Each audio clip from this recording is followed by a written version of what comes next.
Hello and नमस्कार। मैं वैशाली गोगी आप सभी का स्वागत करती हूं हमारे चैनल पर। दोस्तों, आप तो जानते ही हैं कि कोरोना वायरस ने क्या टेंशन दे रखी है सबको। इसी के साथ ही नया वेरिएंट आ गया है और वेरिएंट के भी कई वेरिएंट सामने आ रहे हैं, जिससे कि चिंताएं और भी बढ़ती जा रही है। लेकिन पहले वायरस से लड़ने के लिए वैक्सीनेशन शुरू हो चुका है और भारत में भी वैक्सीनेशन की प्रक्रिया शुरू हो गई है।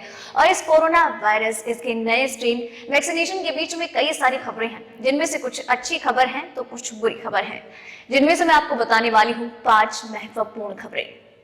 दोस्तों, जो पहली खबर है वो कोरोना केसेस को लेकर है। भारत में लगातार कम हो रहे हैं कोरोना के नए केस। भारत में पिछले 24 घंटे में सामने आए 14,256 मामले, 152 की मौत। जी हाँ दोस्तों, भारत में लगातार कोरोना वायरस के नए नए मरीज तो सामने आ रहे हैं, लेकिन साथ ही साथ कोरोना केसेस में गिरावट भी देखने को मिल रही है। पूरी दुनिया अभी भी इस कोरोना वायरस से अपनी जंग लड़ रही है, जहां पर अभी तक 9.08 करोड़ लोग इस कोरोना वायरस की चपेट में आ चुके हैं। पूरी दुनिया भर में अभी तक 9.81 करोड़ इस वायरस की चपेट में आ चुके हैं। तो वहीं अभी तक इस वायरस की वजह से 21.06 लाख लोग अपनी जान गंवा चुके हैं। भारत में भी संक्रमितों की संख्या 1 करोड़ का आंकड़ा पार कर चुकी है। भारत में अभी तक 1,06,39,684 लोग कोरोना वायरस की चपेट में आ चुके हैं। तो वहीं पिछले 24 घंटे में 14,256 नए मामले सामने आए हैं। इसके साथ ही पिछले 24 घंटे में 17,130 मरीज कोरोना के खिलाफ जंग जीत चुके हैं। तो वहीं 152 लोग इस जंग को हारकर मृत्यु को प्राप्त हुए। अभी तक भारत में 1,03,838 लोग इस वायरस से अपनी जंग जीत चुके हैं। तो वहीं 1,53,184 लोग इस जंग को हार चुके हैं। देश में कोरोना वायरस का रिकवरी रेट भी काफी बेहतर है। रिकवरी रेट 97% है। तो वहीं लगातार मृत्यु दर में भी कमी आ रही है। दूसरी अपडेट, फॉरेन ट्रिप के लिए कोरोना पासपोर्ट हो सकता है जरूरी दस्तावेज। जी हाँ दोस्तों, कोरोना वायरस की वैक्सीन आने के बाद लोग अपने काम पर वापस लौटना, सैर सपाटे पर जाना, एक देश से दूसरे देश जाने को लेकर विचार कर रहे हैं। लेकिन इसके लिए आपको कोरोना पासपोर्ट की जरूरत हो सकती है, क्योंकि अंतर्राष्ट्रीय स्वास्थ्य संस्था ने स्वास्थ्य मंत्रालय से कोरोना पासपोर्ट को जरूरी दस्तावेज करने के लिए अपील की है। दरअसल अंतर्राष्ट्रीय टूरिज्म संस्थान ने स्वास्थ्य मंत्रालय से वैक्सीन पासपोर्ट देने की मांग उठाई है। दरअसल हाल ही में अभी मैड्रिड में अंतर्राष्ट्रीय टूरिज्म संस्था की एक बैठक हुई थी, जहां पर एक बार फिर से टूरिज्म को सारे मापदंडों के साथ दोबारा शुरू करने को लेकर कई अहम बातों पर चर्चा की गई, जहां पर वैक्सीन पासपोर्ट को भी अनुमानित दस्तावेज रखने की बात कही गई कि इसे भी अनिवार्य कर दिया जाए, ताकि टूरिज्म को एक सही और सुरक्षित तरीके से दोबारा से शुरू किया जा सके। और ये एक महत्वपूर्ण दस्तावेज होगा आपका विदेशों में यात्रा करने के लिए। तीसरी अपडेट, ब्रिटेन में कोरोना का नया वेरिएंट हो सकता है ज्यादा खतरनाक, क्योंकि सामने आ रहे हैं नए और मामले। जी हाँ दोस्तों, कोरोना वायरस ने पूरी दुनिया में अपना कहर मचाया हुआ है।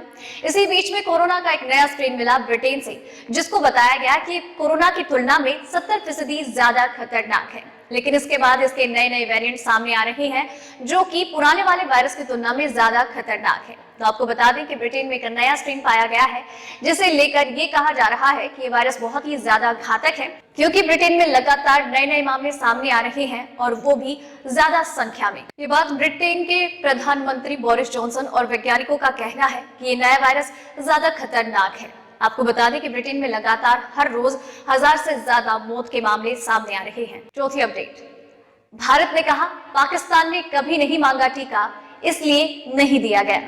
जी हाँ, कुछ दिनों से लगातार इस बात को लेकर चर्चाएं हो रही है कि क्या भारत पाकिस्तान को अपने देश में निर्मित टीका देगा, क्योंकि ये सवाल इसलिए उठ रहा है क्योंकि भारत लगातार अपने पड़ोसी देशों और बाकी अन्य देशों की वैक्सीन देकर मदद कर रहा है। और अभी पाकिस्तान में मामला काफी सीरियस है। सो दैट अभी ये सवाल सरकार से लगातार किया जा रहा है कि क्या भारत सरकार पाकिस्तान को भी वैक्सीन उपलब्ध कराएगा।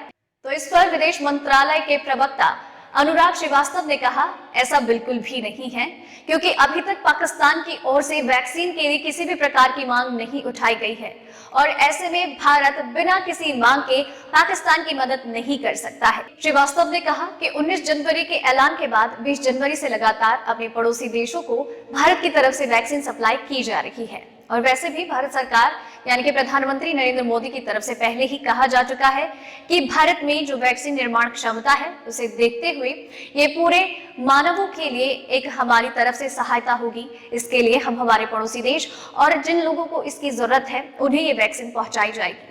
5वीं अपडेट, भारत की तरफ से ब्राजील को भेजी गई कोरोना की खेप। तो ब्राजील के राष्ट्रपति ने संजीवनी ले जाते हनुमान की तस्वीर भेजकर कहा शुक्रिया।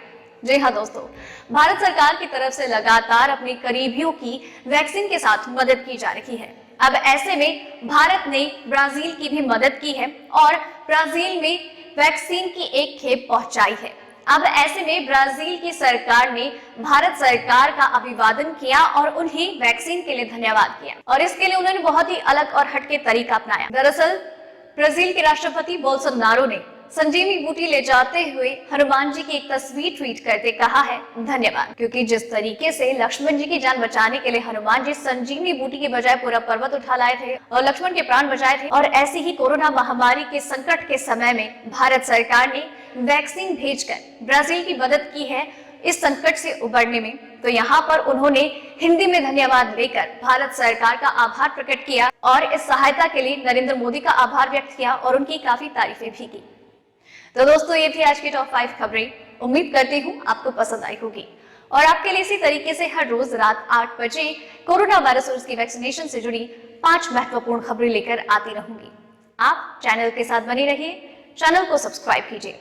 धन्यवाद।